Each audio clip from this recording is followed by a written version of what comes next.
সদৌ আদিবাসী ছাত্ৰ সন্থাৰ সভাপতি তথা ওদালগুৰিৰ বাসিন্দা প্ৰদীপ নাগ যোৱা 8 এপ্ৰিলত হৃদজনিত ৰোগত আক্ৰান্ত হৈ চিকিৎসাধীন অৱস্থাত মৃত্যু হয়। আছাৰ সভাপতিজনৰ মৃত্যুত অন্যান্য ঠাইৰ লগতে আজি গোলাঘাট জিলাৰ মক্ৰং পঞ্চায়তৰ অন্তৰ্গত মক্ৰং চাহ বাগিচাৰ খেলপথাৰত মক্ৰং চাহ মজদুৰ সংঘৰ উদ্যোগত আৰু ৰাইজৰ সহযোগত এক শ্ৰদ্ধাঞ্জলি অনুষ্ঠান অনুষ্ঠিত হয়।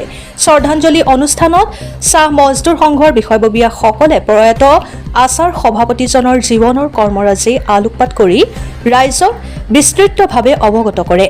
অনুষ্ঠান মক্ৰং চাহ মজদুৰ সংঘৰ সভাপতি সম্পাদক বাগিচাৰ পৰিচালকৰ লগতে বহু ৰাইজে অংশগ্ৰহণ কৰি প্ৰয়াত সভাপতি প্ৰদীপ নাগলৈ গভীৰ শ্ৰদ্ধাঞ্জলি জ্ঞাপন কৰে।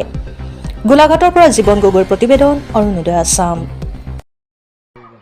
আজি ইংৰাজী 16/4/2025 তাৰিখে আমাৰ মক্ৰম চাহ বাগিচাৰ মজদুৰ সংঘৰ শ্ৰমিক ৰাইজ হৈ আছাৰ সভাপতি প্ৰদীপ নাগ ডাঙৰীয়ালৈ শ্ৰদ্ধাঞ্জলি জ্ঞাপন কৰোঁ। তেখেতৰ আত্মাৰ চিৰশান্তি হওক, লগতে তেখেতৰ পৰিয়ালবৰ্গলৈ চিৰশান্তি কামনা কৰোঁ। যিহেতু তেখেতে প্ৰদীপ নাগ ডাঙৰীয়া আমাৰ আদিবাসীসকলৰ কাৰণে এটা বলিষ্ঠ নেতা আছিল। তেখেতে এক পৰ্যায়লৈকে আমাৰ জনজাতিকৰণৰ কাৰণে মাত মাতি আহিছিল। আমি সকলোৱে তাৰ আত্মাৰ সদ্গতি কামনা কৰিলোঁ। ধন্যবাদ।